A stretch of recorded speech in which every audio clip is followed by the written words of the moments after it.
Again, first off, thank you all for letting me come on to the call today. And, I'm glad the timing worked out. Some of you know, I'm on call all the time now that I'm in a similar time frame. Hello. Can you hear me, Sam? There you go. Got yourself muted. Perfect. Ron, you might want to mute yourself as well. So what we're going over today, as Jaime stated and as Ian stated here on earlier, we have listings that are happening all over the United States. We run Facebook ads for real estate agents all over the US, and that allows us to have a deeper insight as to what's going on around the United States, if you will, as far as listings are concerned, listing presentations are concerned.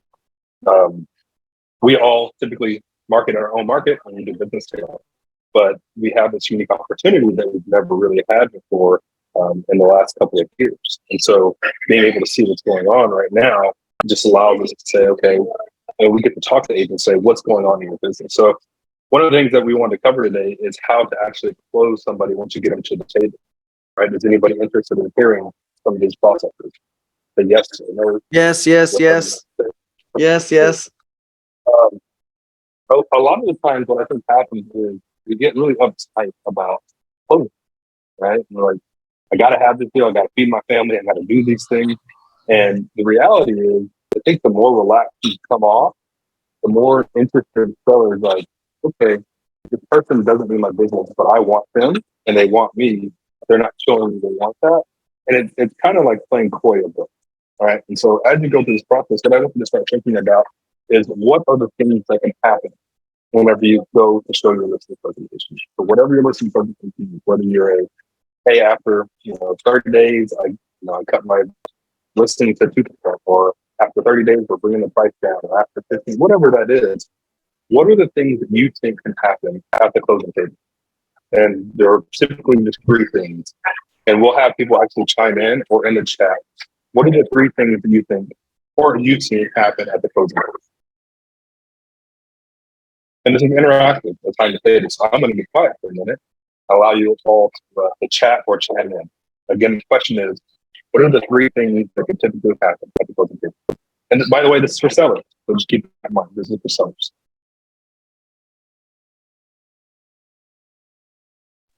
I see buyers asking for more from the sellers at the table, trying to find a way to get more. Well, let's take it a step back. Whenever I say closing table, I'm at the presentation table. So you're talking to the seller at the table, right? You're saying, hey, here's my presentation. So after you do your presentation, what are the three things you think can happen or will happen? You have three options. They want to talk to other realtors. They want to interview other agents. That's definitely one. By the way, that's usually not a good thing, but go ahead. Anybody else? They want to lower the commission. It's always been an issue. Like they always want to lower it from 6% to like 2%. And who's going to work like that? Okay, very good. So you're still open, you're still negotiating at that point then, which is not bad. All right, what else do we have? You get hired. All right, that's definitely one of them. Anybody else?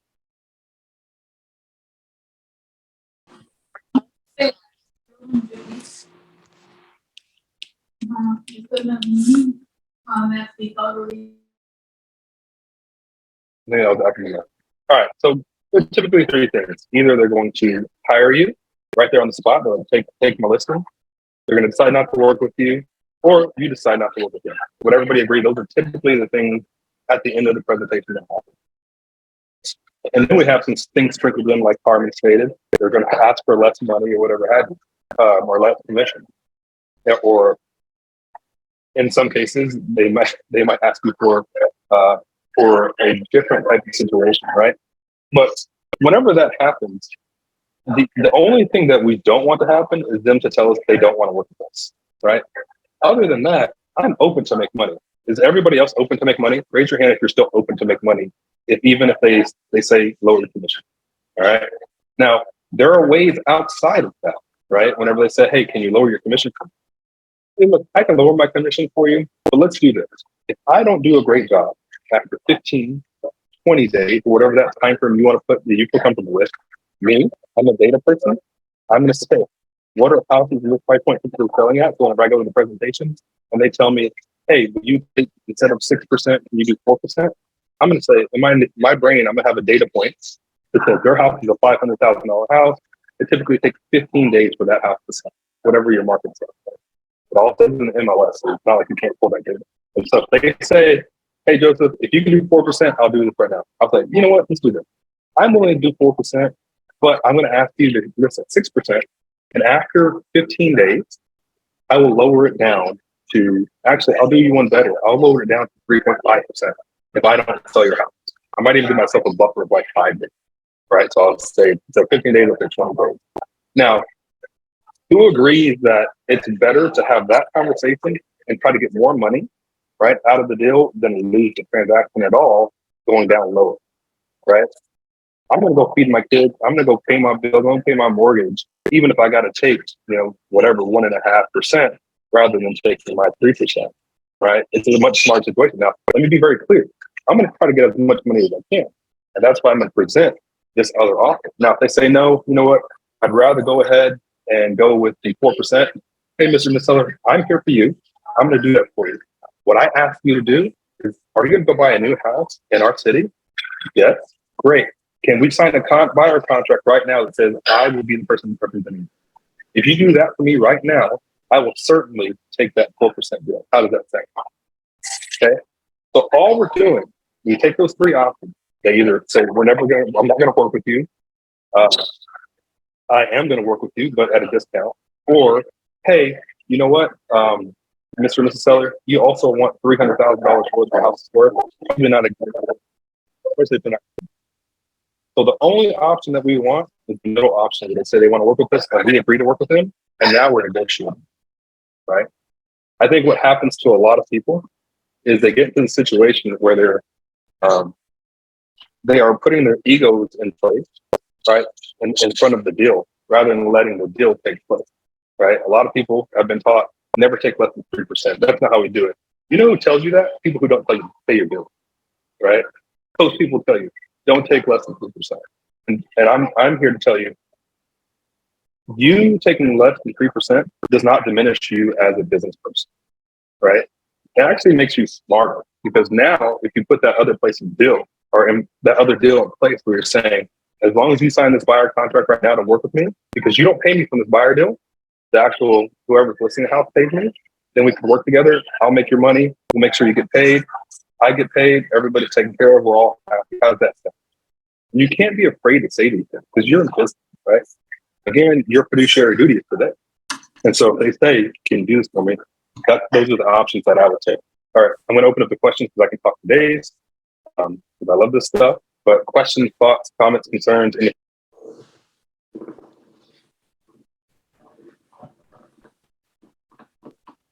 By the way, Kimberly said, they say some of the pie is better than no pie at all. I can tell you, I am whoever they is, I am they. I want some of the pie if I can't have all the pie all day long.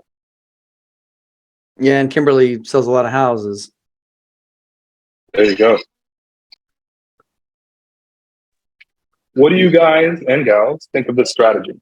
Rather than, taking that middle option where they say, yes, I want to work with you and I want your lower commission. What do you think of the options that I've laid on the table for you today? What are everybody's thoughts around that right now? I think it's a great shift in the objection to kind of provide a little bit more value and also secure, your commission.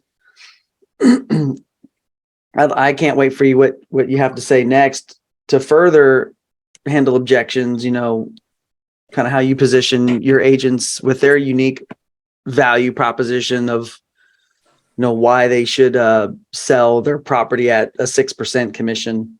Because we've seen the decoys, right? Like, or here's a 9% commission listing where there's going to be video, drone video, magazine, this, that, but our 6% listing includes all of this, but it has a little bit of this. And then, everybody's going to have a little bit different way of presenting their value proposition to clients. And that's a great point, Ian. One of the things that we have found is everybody has this vision of what the worry is in the market, right? Like, I'm worried that interest rates are going up. There's not going to be enough buyers out there to qualify. I'm worried that house prices are going to fall, and I'm not going to get the money that I need. I'm not going to get the equity out that I thought I was going to get. I thought my 1960 house that has no windows in it is worth $200,000 more. Right? And so, what we typically teach is we tell agents to get ahead of that thing, right? So, hey, Mr. or Mrs. Seller, we know that the market is softening, which means there are probably going to be less buyers. Do you feel that way? Is that the sentiment that you feel? Yeah? Okay, that's fantastic. Well, let's do this. I know that you want to get the money out of your house that you want to get. By the way, what is that number for you? Because what I'm going to do later on is I'm going to get you a net sheet for your house, right? From my title company. And then I'm going to bring that back over to you, or I'm going to send it over to you. And then we can circle that number and look at it and see what I can do on my commission. Now, if I get to lower my commission for you, then at that point, I'm going to ask you to take a buyer contract with me as well, so that I can help you buy the house that you want to buy next. Right? How does that sound? And what I want you all to think about is this question that I'm asking at the end of everything that I say. How does that sound? Right? Most people forget to ask that because most people don't think about closing people. All you're thinking about is, can I get that commission check? Right? But what happens in between there is asking people to do the business with you, right? So always ask, how does that sound? If any of you have ever bought any of my programs, my VA, who does all of my selling, I don't do any of the selling, right? My VA does all the selling, like we're doing higher ticket stuff we'll talk about later on for all of you. But we always ask, how does that sound? Because what does that do whenever you ask that question? If somebody decides to answer that question, what does that do to the seller or to the person that you're talking with whenever you say, how does that sound?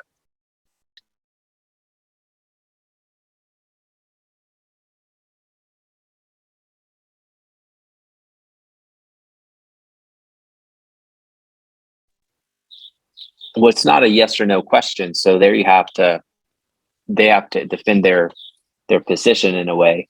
Like, whether it's a positive or negative reaction, there's a continual conversation. It's not is that okay with you? Yes or no, right? So how does that sound?